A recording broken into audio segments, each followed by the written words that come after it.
You know what? The Indian e-commerce market is hyper competitive. You really have three main ecosystems all competing with each other, all throwing lots of money to really win the market in India. You have one ecosystem, of course, was Paytm is behind that with big backers like SoftBank and Alibaba. You have Amazon as well there. And then as well, you have Tencent and Flipkart just getting taken over majority control by Walmart. So it's really shaping up to be a hyper-competitive market. We have the Paytm Chief Financial Officer and Senior Vice President Madhur Deora joining us today here in Hong Kong. So it is a very competitive market. Who's going to win? Well, I'm biased, but I definitely think that we're going to win. But it's a question where we are today. It's really about changing user habits. And what I think we've been able to do over the last 6 years that we've been in business is really get customers used to making payments on the mobile phone. Whether they are doing bill payments on our app, or they're paying third-party merchants using Paytm, or now paying offline, right, which is a big crack for us, right, where we have over 7 million merchants in India who accept payments using Paytm. And just to give you context, it's about 1/5 of that accept card payments in India. Right. So we have a payment network which is 5 times bigger than all card networks in India put together. And we have over 300 million users who have registered and made payments using Paytm. So it's really creating that user habit and creating that ecosystem where customers can expect to make payments using Paytm. So how much more investment is needed to create this total end-to-end solutions? Yeah. I mean, these big companies that I just mentioned have been throwing billions of dollars at trying to win this market. Yeah. I was just reading that Flipkart sees $2 billion in cash burn over the next 18 months. Sure. That's really going to drive people like you and the backers to spend more, right? Sure. Yeah, but I think there's a fundamental difference between e-commerce-led models and ours, which is a payment-led model, the payments-led model. Because we think that even before you need to buy anything online, you want to make a payment, right? You want to make a payment, of course, for a product that you may look to buy online, but for even more basic necessities of life, right? Like paying your bills or paying an offline merchant.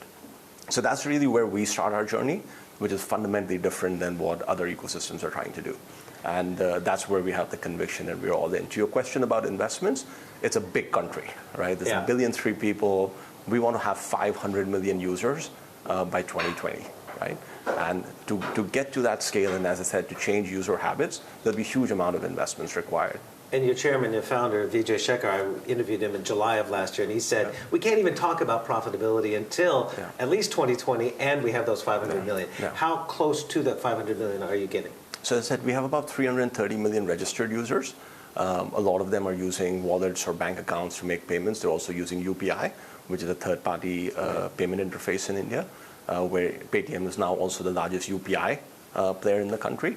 Where we are right now is we do about 1 billion transactions every quarter, right? So what we track very closely is how many users are using Paytm, how many transactions are they doing, and much after that we look at what kind of GMV do they generate, what kind of revenues do we make out of it, what kind of losses do we have, right? But the losses to some extent are outputs of the investments that we're making. Now you're also like pledging or trying to aim for the partners that, well, at least Paytm Mall, the partners that you help facilitate these transactions. You're trying to, generate at least 25% revenue increase for these partners? Is that part of it as well? Yeah, so our big belief, even when we go to e-commerce, right, as I said, fundamentally our model is different because it's payments-led.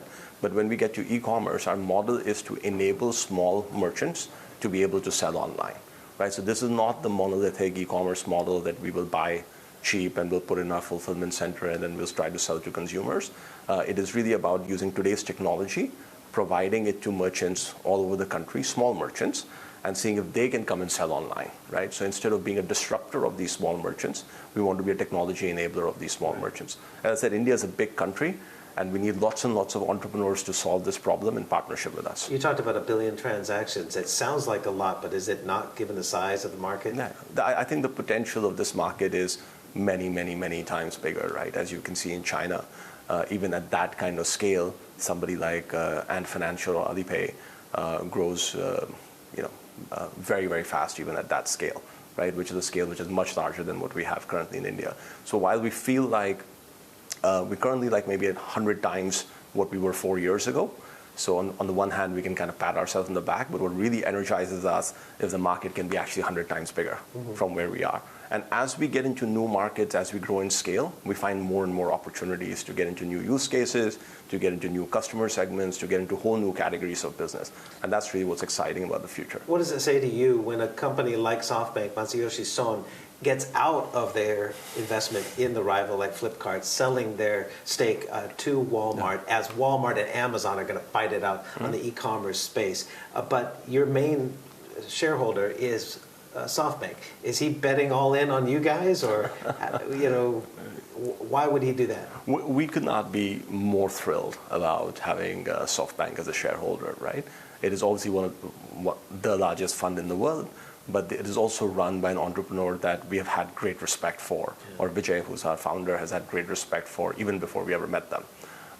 So it is an entrepreneur-led, world's largest fund, and a big backer in technology and big backer of large technology outcomes, right? So to have them as a shareholder is absolutely tremendous, right? And for them to back Paytm, as well as Paytm Mall, which is our e-commerce business, with so much conviction, is a huge strength for us. Now, how do you see the direct impact, though, of what is going to be continued land grab by the big international companies? Walmart really wants to take on Amazon, and they're going to do it on the Indian subcontinent. Yeah.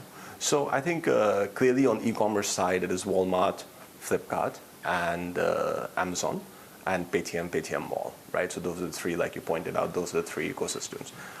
I think it's how much money you spend is obviously a metric, but I think the key problem that we look at is, are you building real solutions for customers as well as merchants, right? And that's really what we're focused on.